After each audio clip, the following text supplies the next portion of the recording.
ప్రియ శ్రోతలు, రండి. ముందుగా బాలలకు ఒక కథ చెబుతాను. ఒక చిన్నారి పాప 4వ తరగతి చదువుకుంటున్నది. పరీక్షలు దగ్గరికి వచ్చాయి. తాను సరిగా చదవలేదు, పరీక్షలో తప్పిపోతుంది. అమ్మా నాన్న కోప్పడతారు. ఈ విషయం ఆలోచిస్తూ కూర్చుంది. పాస్టర్ గారు మొన్న ప్రసంగం చేస్తూ యేసు ప్రభు త్వరలో వచ్చేస్తున్నాడు అన్నాడు. ఈ అమ్మాయికి ఒక ఆలోచన తట్టింది. యేసయ్యా, నీవు ఇప్పుడే వచ్చేయరాదు, నన్ను తీసుకువెళ్ళు, ఈ పరీక్షల బెడద తప్పుతుంది అని ప్రార్థించింది. ఆ పక్కనే ఉన్న అమ్మ ఇది విన్నది. ఏమిటి ప్రార్థన? పరీక్షలు తప్పించుకొనడానికి యేసును రమ్మంటావా? అలా అడగకూడదు అంది అమ్మ. పాప అన్నది, పొరపాటయింది, అలా ఇంక ఎప్పుడూ అడగనులే. ఆ తరువాత చాలా సంవత్సరాలకు ఆ అమ్మాయి ఎంఎస్సి పాస్ అయింది. ఆ రోజే తన పెళ్లి ప్రార్థించింది. యేసయ్యా, ఈరోజు నీవు రావద్దు, ఇది నా పెళ్లి రోజు అంది. అప్పుడు అమ్మ ఈ ప్రార్థన కూడా విని కుమార్తెను గద్దించింది. ఒకప్పుడు పరీక్షలు ఎగ్గొట్టడానికి యేసును రమ్మన్నావు, ఈవేళ నీ పెళ్లి అని రావద్దంటున్నావు. నీ అనుకూలాన్ని బట్టి ఆయన రాకడ ఉండదు, ఆయన ఎప్పుడో అకస్మాత్తుగా వచ్చేస్తాడు అని అమ్మ హితవు చెప్పింది. బాలలు వింటున్నారా? ప్రకటన 22వ అధ్యాయం 7వ వచనం, ఇదిగో నేను త్వరగా వస్తున్నాను అన్నాడు యేసు. ప్రతి నిమిషము మనము సిద్ధంగా ఉండవలసిందే. సరే, ఇప్పుడు 2 దినవృత్తాంతాలు 7వ అధ్యాయం వినబోతున్నాము. 1-2 వచనాలలో మనకు అగ్ని కనపడుతున్నది. దేవుని మహిమను చూస్తున్నాము. సొలొమోను ప్రార్థన ముగించినప్పుడు అగ్ని ఆకాశము నుండి దిగి దహన బలులను ఇతరమైన బలులను దహించింది. యెహోవా తేజస్సు మందిరమంతా నిండింది. అందుచేత యాజకులు అందులో ప్రవేశింపలేకపోయారు. అగ్ని వచ్చి బలులను దహించింది. మహిమ మందిరమందు నివసించింది. ప్రతిష్ఠ కార్యక్రమము ప్రారంభించినప్పుడు దేవుని మహిమ ఆలయాన్ని నింపింది. కార్యక్రమం ముగింపులో కూడా మహిమ వచ్చింది. అయితే మహిమ ఎప్పుడు వచ్చింది? దహన బలులు దహించబడిన తరువాత మహిమ రావడం జరిగింది. పాప సమస్య పరిష్కారమైతేనే కాని దేవుని మహిమ కనపడదు. యెషయా 6వ అధ్యాయంలో దేవుని మహిమను చూచాడు. అయితే మొదట అగ్నితో అతని పెదవులు దహించబడ్డాయి, అనగా శుద్ధి చేయబడ్డాయి. శరూపులలో ఒకడు తాను బలిపీఠము మీద నుండి కారుతో తీసిన నిప్పును చేతపట్టుకొని యెషయా వద్దకు ఎగిరి వచ్చి అతని నోటికి దానిని తగిలించి అన్నాడు, ఇది నీ పెదవులకు తగిలింది గనుక నీ పాపానికి ప్రాయశ్చిత్తమైంది, నీ దోషము తొలగిపోయింది. అప్పుడు యెషయా సేవలోకి వెళ్ళాడు. దేవుని మహిమ కనిపించింది. అగ్ని అనుభవం లేకుండా మహిమ కానరాదు. చాలామంది మహిమ కావాలంటారు కాని అగ్నిని వద్దంటారు. అగ్ని లేకుండా మహిమ రాదు. ఇప్పుడు 3వ వచనం నుండి 10వ వచనం వరకు వినండి. ఇశ్రాయేలీయులందరూ సాష్టాంగ నమస్కారం చేశారు. యెహోవా దయాళుడు, ఆయన కృప నిరంతరము ఉంటుంది అని చెప్పి ఆయనను ఆరాధించి స్తుతించారు. రాజు జనులు అందరూ కలిసి బలులర్పించారు.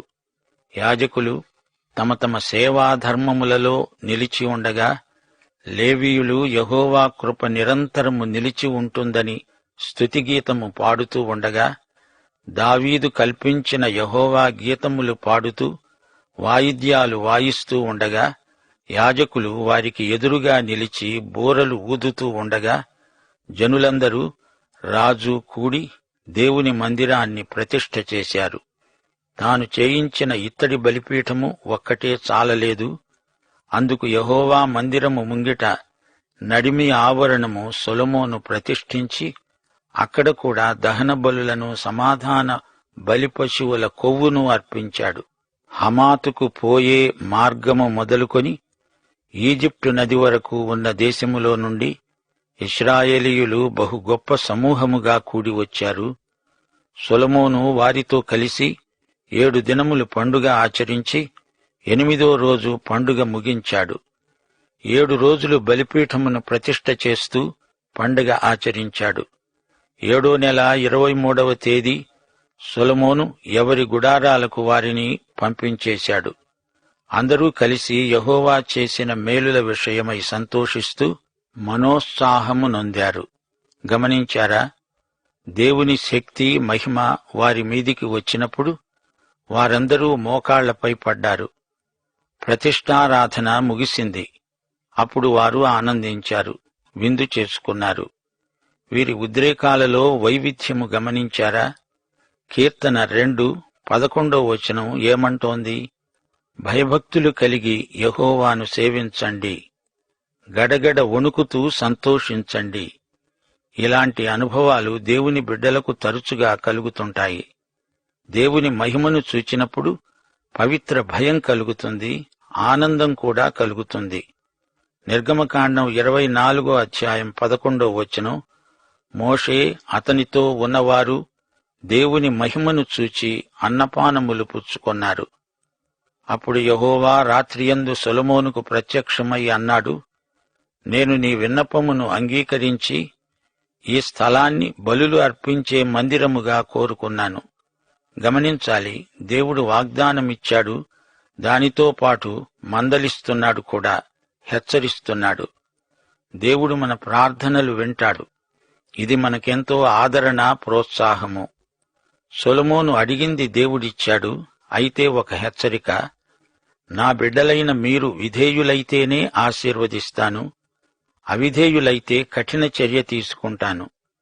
తండ్రి తన బిడ్డలను ఎందుకు శిక్షిస్తాడు? ఎందుకనగా ఎంతో ప్రేమిస్తున్నాడు. ఆ ప్రజలు ప్రార్థించారు, అగ్ని దిగివచ్చింది, మహిమ ప్రవేశించింది. ఆ ప్రజలకు అంతకంటే ఇంకేమి కావాలి? 2 దినవృత్తాంతములు 7:14 మా శ్రోతలు తమ హృదయాలపై ముద్రించుకోవాలి. ఇది ఉజ్జీవ వచనం. నా పేరు పెట్టబడిన నా జనులు తమను తాము తగ్గించుకొని ప్రార్థన చేసి నన్ను వెదకి తమ చెడు మార్గములను విడిచిన ఎడల ఆకాశము నుండి నేను వారి ప్రార్థనను విని వారి పాపమును క్షమించి వారి దేశాన్ని స్వస్థపరుస్తాను. సోదరీ సోదరులారా, దేవుడు చెబుతున్న ఈ మాట వింటున్నారా? దేవుడన్నాడు, నా మనస్సు, నా దృష్టి ఈ మందిరము మీద ఉన్నాయి. నీ తండ్రిలాగా నీవు కూడా నాకు అనుకూల వర్తనుడవై ఉండాలి. అలా ఉంటే ఇశ్రాయేలీయులను ఏలడానికి దావీదు సంతతివాడు ఒక్కడూ ఉండకపోడు. కాని మీరు త్రోవ తప్పితే నేను మీకిచ్చిన నా దేశములో నుండి మిమ్మును పెళ్లగించి వేస్తాను. మీరు సమస్త జనములో ఈ మందిరాన్ని సామెతకు, నిందకు ఆస్పదముగా చేస్తారు. సోదరీ సోదరులారా, సొలొమోను నిర్మించిన ఆలయాన్ని దేవుడు అంగీకరించాడు. దేవుని మహిమను ఇశ్రాయేలీయులు అనుభవించారు. యెహోవా దయాళుడు, ఆయన కృప నిరంతరము ఉంటుంది అనే నినాదము ఆ పరిసరమంతా మారుమోగింది. విముక్త ప్రజానీకం దేవుని కృపను గానం చేస్తారు, ఎలుగెత్తి చాటుతారు. ఆ రోజున ఎన్ని బలులు అర్పించబడ్డాయో, ఆ బలులకు అర్థమేమిటి? అర్పించబడిన ప్రతి బలి యేసు ప్రభువు శిలువ మరణాన్ని చూపుతుంది. 1 పేతురు 1:18-19 పితృపారంపర్యమైన మీ వ్యర్థ ప్రవర్తనను విడిచిపెట్టునట్లుగా వెండి బంగారముల వంటి క్షయ వస్తువుల చేత మీరు విమోచింపబడలేదు కాని అమూల్యమైన రక్తము చేత, అనగా నిర్దోషమును నిష్కళంకము అయిన గొర్రెపిల్ల వంటి క్రీస్తు రక్తము చేత విమోచింపబడిన వారై సాక్ష్యార్థమై నిలిచి ఉన్నారన్న సంగతి మీరెరుగుదురు గదా. ఆలయ ప్రతిష్ఠ ఎంత గంభీరంగా జరిగిందో చూచారా? దేవుని కోసం ఎంత ఖర్చు చేసినా తక్కువే. ఆధ్యాత్మిక విషయాలు చౌకబారు పదార్థాలు అనుకోకండి. దేవుని మహిమార్థమై విశ్వాసులు తమకున్నదంతా వెచ్చిస్తారు. హమాతు నుండి ఈజిప్టు నది వరకు, అంటే ఉత్తరము నుండి దక్షిణము వరకు ఎందరో ఇశ్రాయేలీయులు ఈ ప్రతిష్ఠ మహోత్సవానికి హాజరయ్యారు. ఇప్పుడు 2 దినవృత్తాంతములు 7:14 మరొకసారి ధ్యానించండి. ఈ వచనాన్ని ప్రతి సందర్భానికి వాడడం మనకు అలవాటైపోయింది. సందర్భాన్ని అనుసరించి అర్థం చేసుకోవాలి. ఈ వచనంలో మనకు ఒక సందేశం ఉన్నది. దేవుడు మన నుండి ఏమి కోరుతున్నాడో ఈ వచనంలో తేటగా చెప్పబడింది. సొలొమోను దేవాలయాన్ని ప్రతిష్ఠిస్తూ ఉన్నప్పుడు దేవుడు ఈ మాట అన్నాడు, నా పేరు పెట్టబడిన నా జనులు, అనగా ఇశ్రాయేలీయులు, వీరు తమను తాము తగ్గించుకోవాలి, దేవుని ముఖము చూచి తమ పాపాలను ఒప్పుకోవాలి, విడిచిపెట్టాలి. అప్పుడు దేవుడు వారి దేశాన్ని స్వస్థపరుస్తాడు. ప్రియ శ్రోతలారా, మత్తయి సువార్త 3వ అధ్యాయం 2వ వచనంలో బాప్తిస్మకుడైన యోహాను ఏమి ప్రబోధించాడు? పరలోక రాజ్యము సమీపించి ఉన్నది, మారు మనస్సు పొందండి. అలనాడు ఇశ్రాయేలుకే కాదు, ఈ రోజున మనకు కూడా పరిశుద్ధాత్మ ఇదే వచనాన్ని ప్రబోధిస్తున్నాడు. తీతుపత్రిక 2వ అధ్యాయం 14వ వచనం, ఆయన సమస్తమైన దుర్నీతి నుండి మనలను విమోచించి సత్క్రియలయందు ఆసక్తి గల ప్రజలను తన కోసరము పవిత్రపరచుకొని తన సొత్తుగా చేసుకొనడానికి తనను తానే మన కోసమై అర్పించుకున్నాడు. గనుక మనం ఈ రోజున విరిగి నలిగిన హృదయాలతో ప్రభువు చెంతకు రావాలి.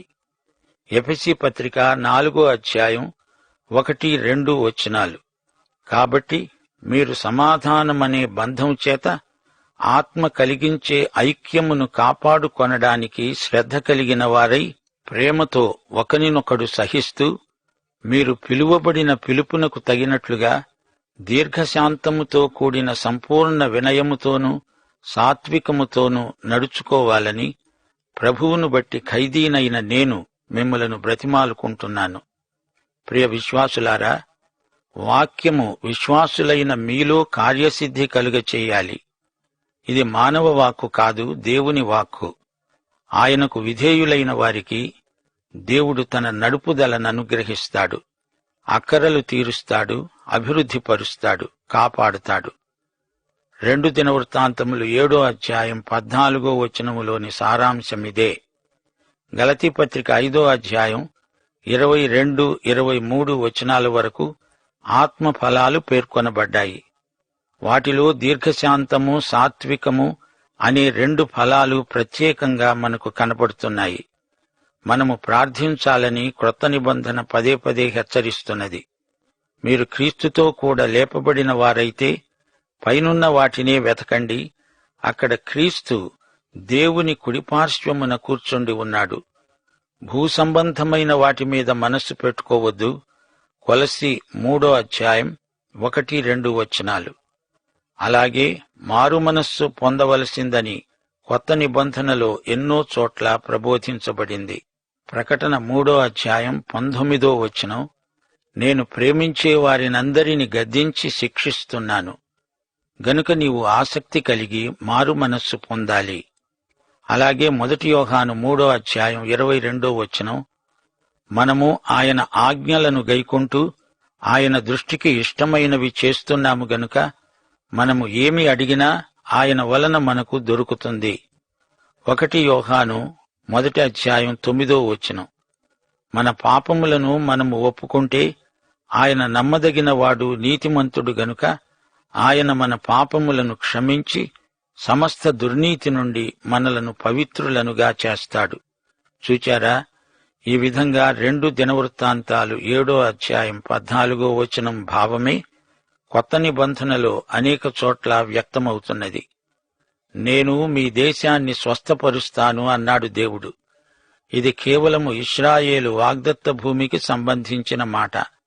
అయితే మనకు దేవుడు ఎఫెసీ 1వ అధ్యాయం 3వ వచనం ప్రకారం పరలోక విషయములో ఆత్మ సంబంధమైన ప్రతి ఆశీర్వాదమూ ఇచ్చాడు. దేవుడు క్రీస్తు రక్తము చేత మనలను శుద్ధి చేసి మనలను పరలోక వారసులుగా చేశాడు.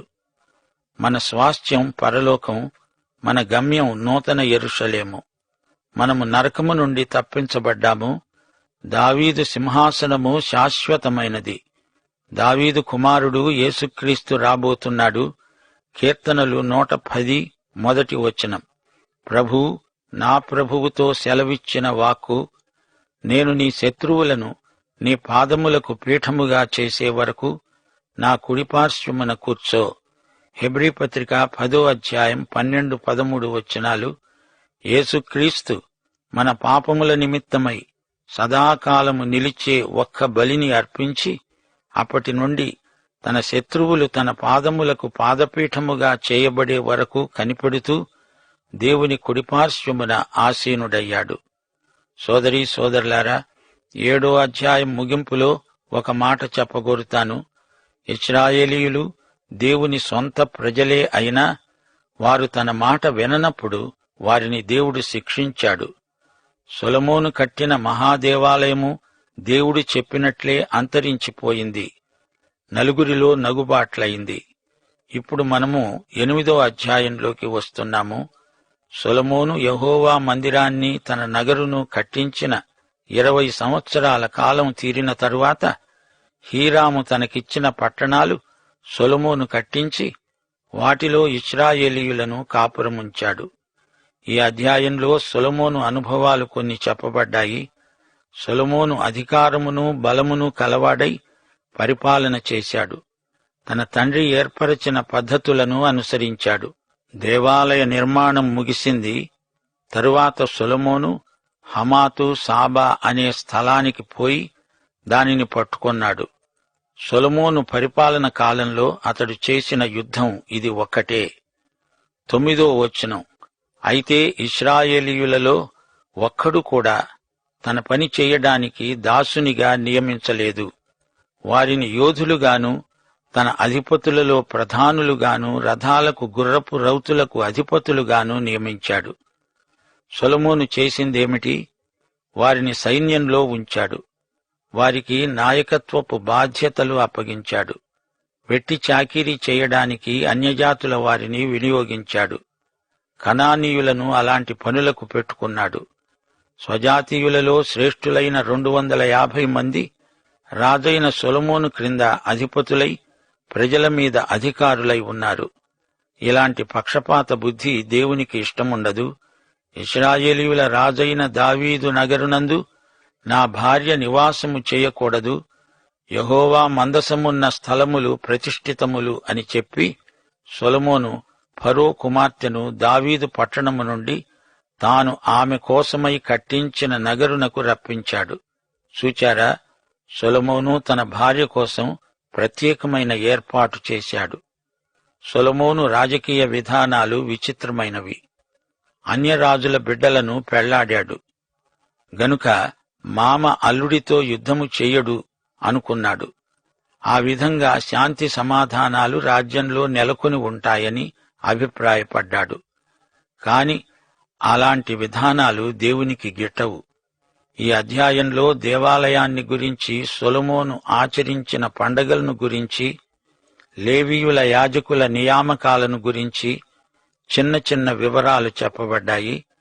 సొలొమోను అన్యభార్యలతో ఎలా సంసారం చేయగలిగాడు? ఫరో కుమార్తెను ఎలా పెళ్లాడాడు? తాను దేవుడు ఏర్పరచుకొనిన రాజు గాని తాను ఏర్పరచుకొనిన రాణి అన్యురాలు.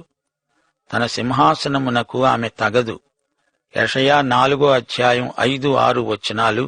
సీయోను కొండలోని ప్రతి నివాస స్థలము మీదను దాని ఉత్సవ సంఘముల మీదను పగలు మేఘధూమములను రాత్రి అగ్నిజ్వాల ప్రకాశమును యెహోవా కలుగచేస్తాడు. పగలు ఎండకు నీడగాను గాలివానకు ఆశ్రయముగాను చాటుగాను పర్ణశాల ఒకటి ఉంటుంది. అయితే దావీదు ఫరో కుమార్తెతో ఉన్న ఇల్లు ఎలాంటిది? ప్రతి గృహము దేవుని పర్ణశాలగా ఉండాలని ఆయన చిత్తం. దేవుని బిడ్డలు ఆయన సన్నిధిని అనుభవించాలని ఆయన సంకల్పం. 2 కొరింథీ 6వ అధ్యాయం 14 నుండి 7వ అధ్యాయం 1వ వచనం వరకు చెప్పబడిన సంగతులు దేవుని బిడ్డల గృహానికి సంబంధించినవి. దేవుని బిడ్డల ప్రత్యేకత కొట్టవచ్చినట్లు కనపడాలి. అవిశ్వాసులతో జోడుగా ఉండకండి. నీతికి దుర్నీతితో ఏమి సాంగత్యము? వెలుగుకు చీకటితో ఏమి పొత్తు? క్రీస్తునకు బెలియాలుతో ఏమి సంబంధము? అవిశ్వాసితో విశ్వాసికి పాలు ఎక్కడిది? దేవుని ఆలయానికి విగ్రహాలతో ఏమి పొందిక? మనము జీవము గల దేవుని ఆలయమై ఉన్నాము. అందుకు దేవుడు అంటున్నాడు, నేను వారిలో నివసించి సంచరిస్తాను, నేను వారి దేవుడనై ఉంటాను, వారు నా ప్రజలై ఉంటారు. కావున మీరు వారి మధ్య నుండి బయలువెడలి ప్రత్యేకముగా ఉండండి, అపవిత్రమైన దానిని ముట్టవద్దు అని ప్రభువు చెబుతున్నాడు. నేను మిమ్మును చేర్చుకుంటాను, మీకు తండ్రినై ఉంటాను, మీరు నాకు కుమారులు కుమార్తెలై ఉంటారని సర్వశక్తిగల ప్రభువు చెబుతున్నాడు. ప్రియులారా, మనకు ఈ వాగ్దానములు ఉన్నవి గనుక దేవుని భయముతో పరిశుద్ధతను సంపూర్తి చేసుకుంటూ శరీరానికి ఆత్మకు కలిగిన సమస్త కల్మషము నుండి మనలను పవిత్రులనుగా చేసుకుందాము. ప్రియ సోదరీ సోదరులారా, సొలొమోను కుటుంబ జీవితం ఎలా ఉన్నా బహిరంగ ఆరాధనలో ఎంతో భయభక్తులు ప్రదర్శించాడు. జాతీయ వనరులను వృద్ధి చేశాడు. అయితే ప్రజాజీవితంలో నైతిక విలువలు క్షీణించసాగాయి. సొలొమోనులో ఒక రహస్యపు పురుగు అతని నైతిక జీవితాన్ని తినివేయసాగింది. యోనాకు నీడనిచ్చిన సొర చెట్టును తినివేసిన పురుగులాంటిదే ఎక్కడో అతనిలో దాగి ఉంది. అయితే దేవుడు మన హృదయాలను అంతరింద్రియాలను పరిశీలిస్తున్నాడు. ఆయన కంటికి మరుగైనదేదీ లేదు. అపుస్తలుడైన పౌలు 2 కొరింథీ 10:5 ఏమి చెప్పాడు? మేము వితర్కములను, దేవుని గూర్చిన జ్ఞానమును అడ్డగించే ప్రతి ఆటంకమును పడదోసి ప్రతి ఆలోచనను క్రీస్తుకు లోబడేటట్లు చెరపట్టి తెస్తున్నాము. నీ మనస్సులోనికి వ్యతిరేకమైన తలంపులు వచ్చినప్పుడు వాటిని తొలగించి గద్దించాలి. అప్పుడు 2 కొరింథీ 2:14 మనము కూడా ఎలుగెత్తి చెప్పగలం. మా ద్వారా ప్రతి స్థలమందు క్రీస్తును గూర్చిన జ్ఞానము యొక్క సువాసనను కనపరుస్తూ ఆయన యందు మమ్ములను ఎల్లప్పుడూ విజయోత్సవముతో ఊరేగిస్తున్న దేవునికి స్తోత్రము. సోదరీ సోదరులారా, మీ క్రైస్తవ సౌశీల్యమును గురించి జాగ్రత్తగా ఉండండి. దేవుడు మిమ్మును దీవిస్తాడు. పాఠం ఇంతటితో సమాప్తం.